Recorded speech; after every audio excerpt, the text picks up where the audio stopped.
Hello, today we're talking about tree removal in Burien and when a permit is required.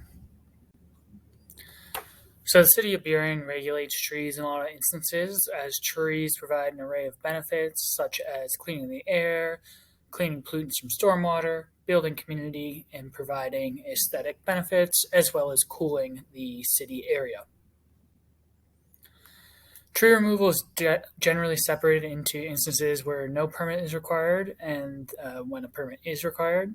So, no permit is typically required for removing trees under 6 inches in diameter or those that are actively interrupting utilities. Otherwise, a permit is required anytime a lot is getting developed. A permit is required in critical areas, shorelines, and public property. Those are all regulated separately. And then a permit is required for the removal of exceptional trees, which I'll talk about in the next slides. Exceptional trees are generally those that are over 30 inches in diameter at standard height.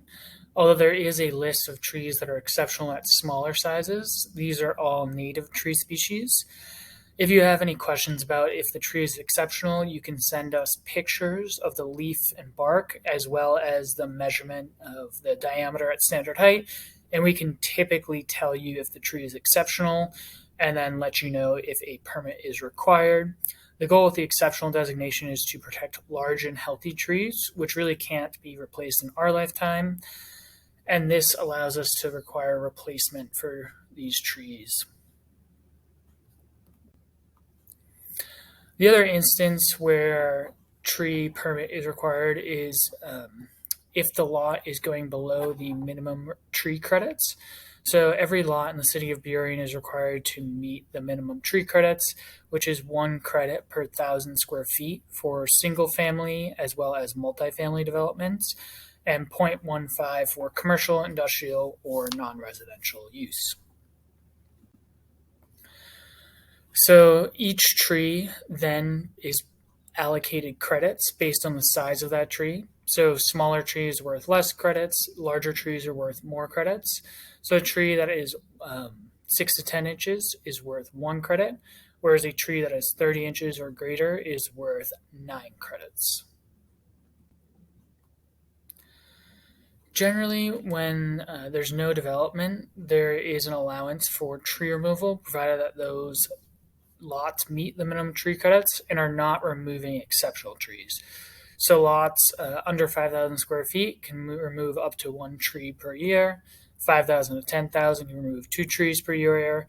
10,000 to 20,000 4, and 5 trees for lots that are 20,000 feet or greater.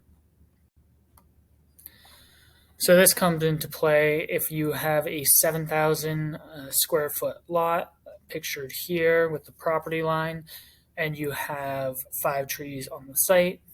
If there's a tree that's worth 7 credits and 5 credits, you have met the minimum tree credits, which is only 7 credits, and you're allowed to remove 2 trees per year without a permit. Generally, there are permits required for removing trees when developing the lot. These restrictions depend on the lot size when they have to meet the minimum tree credits, as well as the exceptional tree retention. And if exceptional trees are removed, there's often replacement required. We've developed a number of different tree replacement standards to ensure that we are not losing canopy, but replacing trees wherever possible. For more information, please visit burienwa.gov/trees or email planning@burienwa.gov.